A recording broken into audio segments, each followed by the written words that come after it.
بتا دیا میں نے۔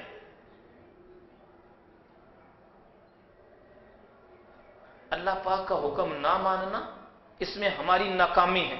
ایسا نہیں ہے میں کسی ذات کو اٹیک کر رہا ہوں، کسی ایک بندے کو دو کو نہیں بھائی، میں نے تو آج صبح آدھا گھنٹہ پونا گھنٹہ لگا کے تیار کیا تھا کہ میں اس موضوع کو چھیڑوں گا۔ میرے بھائی مجھے نہیں پتا کس کس نمازی نے یہاں نماز پڑھنے آنا تھا، نہ کسی کو میں اٹیک کرتا ہوں، نہ میری عادت میں شامل ہے۔ میں تو جنرل بات کرتا ہوں، ہماری کامیابی اس میں ہے کہ اللہ اس کے رسول کے احکامات کو مانا جائے، اس میں ہماری کامیابی ہے۔ اگر ہم نہیں مانیں گے تو ہماری کامیابی نہیں ہے۔ اچھا پھر ہوگا کیا بلا؟ اگلی بات بھی سنیں، شیطان جو شیطانی حملے کرنے والے، شر پھیلانے والے، ان کے بازار گرم ہو جائیں گے۔ پھر کیا ہوگا بلا؟ پھر اخبار میں لکھا ہوا آتا ہے کام نہ ہونے کی صورت میں 5 لاکھ روپے انعام، 3 دن کے اندر آپ کو کامیابی ہوگی۔ اور آگے لکھا آتا ہے ہر کام ہنومان کی مدد سے۔ اللہ! اچھا مسلمان کیسا مسلمان ہے؟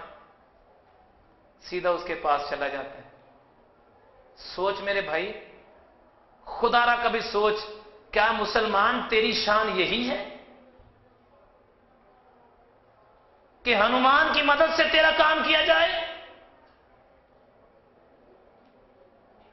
کیا تیری شان یہی ہے کہ جنات کی مدد سے تیرا کام کیا جائے؟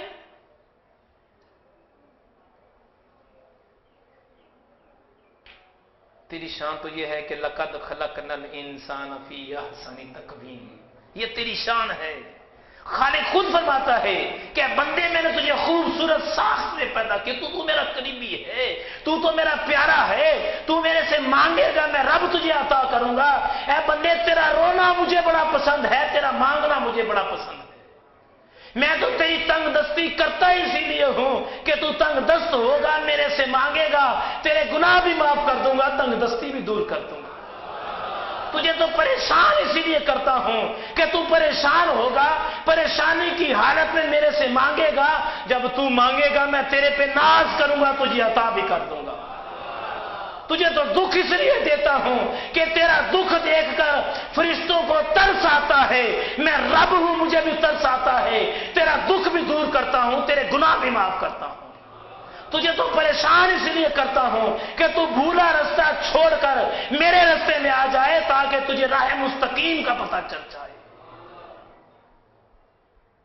اے بندے تجھے پریشان کرنا، دکھ دینا، تکلیف دینا، اذیت دینا، اے بندے جو دکھ تکلیف ہوتا ہے تجھے اس لیے دیتا ہوں کہ تو بھولا ہوا ہے، میرے رستے میں واپس آ جائے۔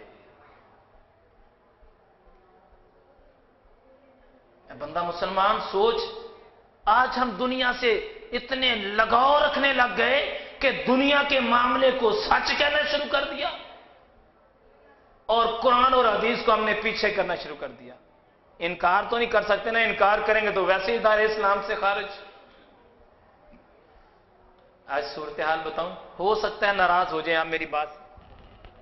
صورتحال یہ کہ صبح اٹھ کے اخبار لازمی پڑھنی ہے، قرآن پڑھے 2 مہینے گزر جاتے ہیں، 6 مہینے گزر جاتے ہیں۔ اخبار کے بغیر گزارا نہیں ہو، قرآن کے بغیر گزارا ہے۔ اللہ اکبر!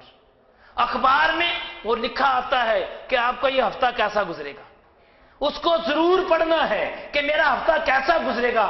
سوچ میرے بھائی، میرے مالک نے تو اعلان فرمایا کہ بندے تو میرے سے مانگ، ہفتہ تو بڑی بات کی مانگے گا میں تجھے اسی وقت عطا کر ڈالوں گا۔ یہ دکھ تکلیفیں، مصیبتیں، پریشانیاں زندگی کا حصہ ہے۔ انبیاء علیہ السلام بھی پریشان ہوا کرتے تھے۔ ان پریشانیوں کو دیکھ کر، ان دکھوں کو دیکھ کر، ان مصیبتوں کو دیکھ کر کسی غیر کے آگے پلہ نہ پھیلایا کرو۔ اے بندے جب تو دکھ اور مصیبت کی حالت میں میرے پاس آتا ہے تو میں رب اتنا خوش ہوتا ہوں، اتنا خوش ہوتا ہوں، فرشتوں کو بلا کے اعلان کرتا ہوں، ملائکہ تم گواہ بن جاؤ کہ میں نے اس کے گناہ بھی معاف کر دیے، اس کی مرادیں بھی پوری کر ڈالی۔ اس لیے ہماری کامیابی اللہ اور اس کے رسول کے احکامات میں ہے، ہماری کامیابی دنیا کمانے میں ان ساری باتوں کا لب لباب یہ بھی نہ سمجھیں کہ دنیا کمانا چھوڑ دو، بچوں کو تعلیم دلانا چھوڑ دو، بالکل ایسی بات نہیں کر رہا بھائی، میں تو کہہ رہا ہوں دنیا کی تعلیم ضرور دلاؤ، ضرور دلاؤ، ضرور دلاؤ، لیکن اس کے ساتھ ساتھ دین مصطفیٰ کی تعلیم بھی بچوں کو دو۔ آج صورتحال کیا ہو گئی؟ آج صورتحال یہ ہوگی کہ جناب مسجدوں، کسی سے پوچھو یار مسجد میں نماز پڑھنے نہیں آتے، مسجدوں کا ماحول اچھا نہیں ہے معاذ اللہ ہے۔ اچھا خطرہ کیا ہے یہ بھی سنیں، اجتماع میں کیوں نہیں آتے، محفل نعت میں کیوں نہیں آتے بھائی؟ کہتے ہیں جناب ہمیں خطرہ ہے، پاکستان کے حالات اچھے نہیں ہیں، بم دھماکہ ہو جائے گا۔ اللہ تعالیٰ آپ کو سلامت رکھے اور لمبی زندگی دے۔ مجھے یہ تو بتائیں، ایک بندہ باہر روڈ پر مر گیا، بم دھماکے سے ہی مرا، اللہ اس کو جوار رحمت میں جگہ دے، شہادت کا رتبہ لے گیا، ایسا کر لیں۔ اور ایک بندہ مسجد میں گیا، موت میں فرق ہے کہ نہیں ہے؟ خود ہی اب تو ماشاءاللہ الحمدللہ کے فضل و کرم سے اب ایسا نہیں ہو رہا۔ اللہ تعالیٰ سبھی کو محفوظ رکھے، اللہ آپ سب کو لمبی زندگی صحت تندرستی دے۔ اس لیے بتا رہا ہوں کہ بہت سارے لوگ ڈر کے مسجد میں نہیں آتے، خوف سے مسجد میں نہیں آتے کہ پتہ نہیں کیا ہو جائے گا۔ بھائی کچھ بھی نہیں ہوگا، ہوگا صرف یہی ہوگا، فرشتے تیری گواہی دیں گے، اللہ یہ تو مسجد میں نماز پڑھنے آیا کرتا تھا۔ اس لیے میرے بھائی یہ باتوں کو پلے باندھ لیں، ہماری کامیابی اللہ اس کے رسول کی اطاعت میں ہے۔ آخر کے اندر 2 4 5 منٹ کی بات جو میں روحانی بیماریاں اس کا علاج اس کے متعلق باتیں بیان کرتا ہوں۔ ایک مرض ہوتی ہے، غور سے سننے والی بات ہے، یہ باتیں سننے کے بعد پیر نہیں بن جانا کہ لوگ کہوں پیری میری شروع کر دو جی سانوں ہی پتہ کرنا تھا۔ مسلمان ہونے کے ناطے باتیں بتا رہا ہوں تاکہ دوسرے مسلمان کو بتائیں کسی کا بھلا ہو جائے، یہ ذہن میں رکھیں۔ بعد میں پتہ چلے جناب صوفی صاحب نے سانوں سارے انہیں اجازت دیتے ہونا کیا سارے پیر ہے وہ ہے، ایسی بات نہیں، واضح اس لیے کر رہا ہوں کہ آپ کو پتہ ہونا چاہیے مسلمان ہے کسی کا بھلا ہو جائے گا۔ ایک مرض ہوتی ہے، رات کو بندہ جب سوتا ہے تو کوئی چیز، ہوائی چیز اس کے اوپر وزن ڈال لیتی ہے، وہ بڑی زور سے بولنا چاہتا ہے، اس کی آواز نہیں نکلتی، چیخ بھی مارتا ہے، ساتھ والا بھی بات نہیں سنتا،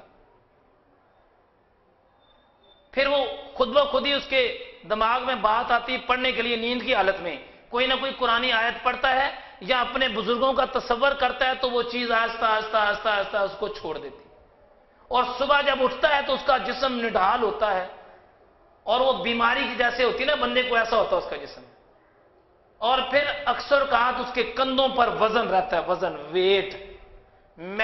میڈیکلی لحاظ سے دیکھا جائے تو جس کا معدہ خراب ہو اس کو بھی ڈراؤنے خواب آتے ہیں، ٹھیک ہے، یہ ذہن میں رکھنا ہے۔ لیکن ایک ہوتی ہے پین، درد، ایک ہوتا ہے ویٹ، وزن۔ وزن نہیں آتا، وزن کسی چیز، ہوائی چیز، جیسے کوئی جنات وغیرہ ہوتے ہیں، ان کا بھی وزن انسان کو ایسے محسوس ہوتا ہے، بچوں میں بھی آتا ہے، بڑوں میں بھی آتا ہے۔ اگر اس کو بڑھاتا چلا جاؤں تو بہت ساری باتیں سٹیج پر بتانے والی نہیں ہوتی، ایسا محسوس ہوتا ہے جیسے بندہ لیٹا ہوتا ہے، اس کو محسوس ہوتا ہے جیسے میرے بیڈ پر کوئی آیا ہے، میری چارپائی پر کوئی آیا ہے، ایسے محسوس ہوتا ہے جیسے میرے کمبل یا میری رضائی میں کوئی گھس گیا، ایسے محسوس ہوتا ہے جیسے میرے ساتھ کوئی ہے، یہ اس مرض کی علامت ہے۔ اچھا ایسا نہیں ہے کوئی وہم ہوتا ہے، جس کے ساتھ نہیں ہوتا نا، اللہ کرے کبھی نہ ہو، لیکن جس کے ساتھ ہوتا ہے وہ اس مرض سے بڑا پریشان ہے۔ بہنوں بیٹیوں کے ساتھ بھی ایسا ہوتا ہے، یہ مرض ہے، مرض۔ یہ جنات کی صورت میں جنات ایسے تنگ کرتے ہیں۔ وہ ایک مرتبہ ایسا ہوا، ایک ساتھی یہاں پر آتے تھے تو وہ کہتے ہیں بہن روزانہ جب میں سوتا ہوں تو میرے ساتھ کوئی آ جاتا ہے تو میں محسوس کرتا ہوں، تو بعض کو ایسا ہوتا ہے میں اس کی بازو پکڑ لیتا ہوں۔ تو میں نے اس کو خیر دم کیا، وہ چیز سامنے حاضر ہوئی، اس سے میں نے پوچھا اسے تو کیوں تنگ کرتا ہے؟ کہنا جی مجھے چنگا لگتا ہے۔ میں کہا چنگی گل ہے، تینوں راتی چنگا لگتا ہے، دنے تینوں چنگا نہیں لگتا؟ بھائی تو کوئی چنگی گل سنا، یہ کولے کوئی چیز آئے، مطلب اس کا رزق وسیع ہو، یہ مسلمانوں کی طرح پکا پکا کام کرے، نماز روزے کا پابند ہو، اس کے رزق میں اضافہ ہو۔ کہنا نہیں میں جڑا کام کرنا ہوتا ہے نا بس میں مرضی کا مالک ہاں۔ خیر پوچھ پڑتال کی، سختی کرنے کے بعد اس نے کہا جی میں چھوڑ دوں گا، آئندہ نہیں آیا کروں گا۔ تصویر اس کو بتا دی بھائی، ماشاءاللہ وہ اللہ تعالیٰ کے فضل و کرم سے یہاں پر آتے ہیں، اجتماع میں آتے ہیں، داڑھی مبارک رکھی ماشاءاللہ، مطلب اللہ تعالیٰ نے شفا دے دی۔ بات سنانے کا مطلب فقط یہ ہے، ان چیزوں کو بھگانا کوئی بڑی بات نہیں ہے، قرآن وَنُنَزِّلُ مِنَ الْقُرْآنِ مَا هُوَ شِفَاءٌ، اور ایک اور